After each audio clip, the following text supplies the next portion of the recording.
ujian batin. Setiap orang harus bisa menjaga pikiran dengan baik. Jangan membangkitkan noda batin ataupun nafsu keinginan. Dengan demikian, pikiran kita akan jernih dan hidup kita akan sangat tenang. Ini terdengar sangat mudah, tetapi tidak mudah untuk melakukannya. Suatu hari, para anggota Sangha membahas bahwa saat Buddha bermeditasi di bawah pohon Budi, muncul banyak godaan. Salah satunya ialah Putri Mara yang mencoba menggoyahkan pikirannya. Namun, pikiran Buddha tidak tergoyahkan. Buddha sama sekali tidak tergoda oleh Putri Mara.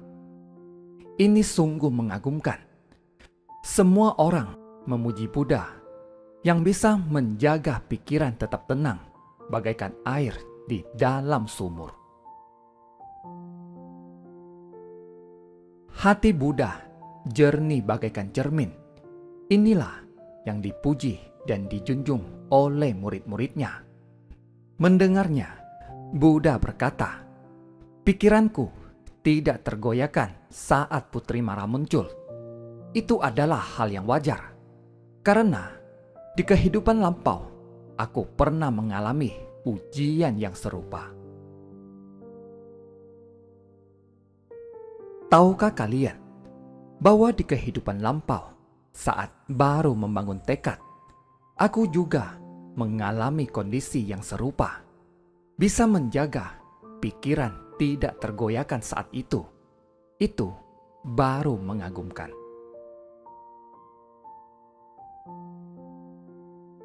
Mendengar kata-kata Buddha, murid-muridnya sangat penasaran terhadap pengalaman Buddha di kehidupan lampau. Mereka berharap Buddha bisa menceritakan pengalamannya di kehidupan lampau.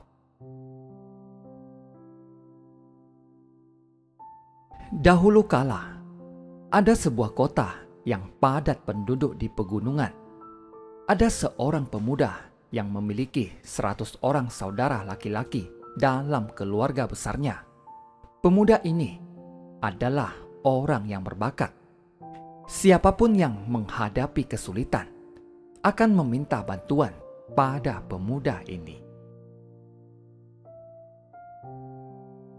Meski masih muda, dia bisa mengatasi kesulitan dan melerai pertikaian banyak orang. Saat mengalami masalah dalam berdagang dan sebagainya, orang-orang akan meminta pendapatnya. Karena itu, warga setempat hidup damai, harmonis, bahagia, dan sejahtera. Saat itu, warga mengusulkan untuk memilih seseorang menjadi raja guna memimpin mereka. Warga pun berdiskusi untuk memilih orang yang paling pantas. Semua orang sepakat bahwa pemuda inilah yang paling pantas. Pemuda ini dihormati dan dijunjung banyak orang. Orang-orang berlutut di depan rumahnya dan memohonnya menjadi raja. Namun, dia tidak ingin menjadi raja. Warga berkata, "Kamu melayani kami, melakukan banyak hal untuk kami, mengatasi banyak kesulitan kami, dan mengajari kami cara mencari nafkah. Kami membutuhkan pemimpin sepertimu. Warga memilihmu sebagai raja. Jangan menolak permohonan kami." Dengan setengah memaksa, mereka memakaikan mahkota dan jubah yang telah disiapkan untuknya, lalu mendorongnya duduk di atas kursi. Semua orang berlutut dan menyebutnya raja. Demikianlah pemuda ini menjadi raja. Warga membangun istana yang megah untuknya, dan dengan gembira mengantarnya ke istana tempat tinggal barunya. Setiap orang sangat menghormati dan menjunjung raja ini. Gadis-gadis cantik pun dipilih untuk dilatih menari. Semua gadis yang terpilih sungguh berusaha semampu mereka untuk mempertunjukkan tarian yang gemulai.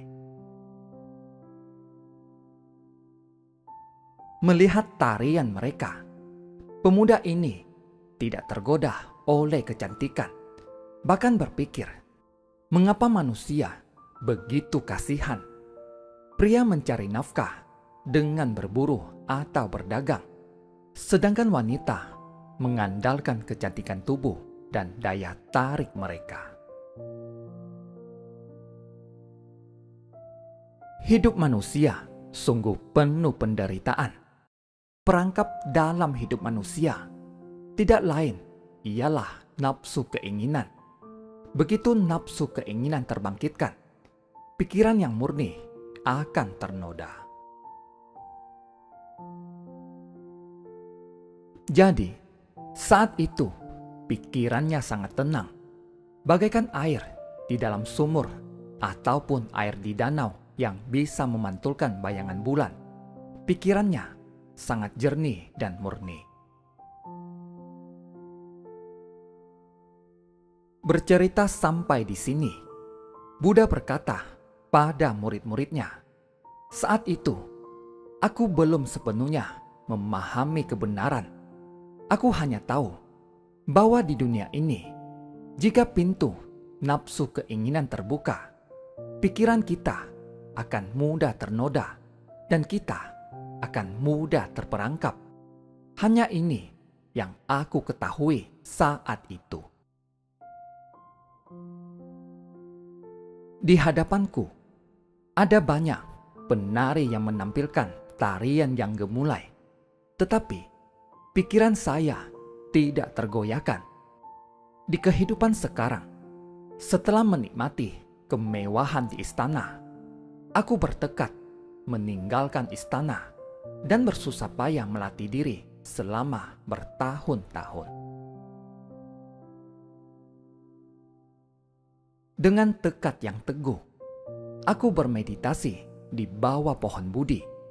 Bagaimana mungkin kehadiran Putri Mara dapat menggoyahkan pikiranku?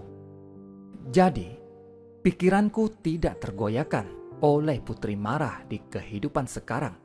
Itu bukanlah apa-apa.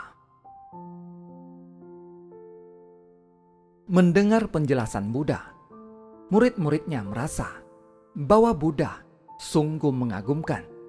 Di kehidupan itu, Buddha rela meninggalkan kehidupan yang mewah dan nyaman, serta bersedia menjalani kehidupan yang sulit.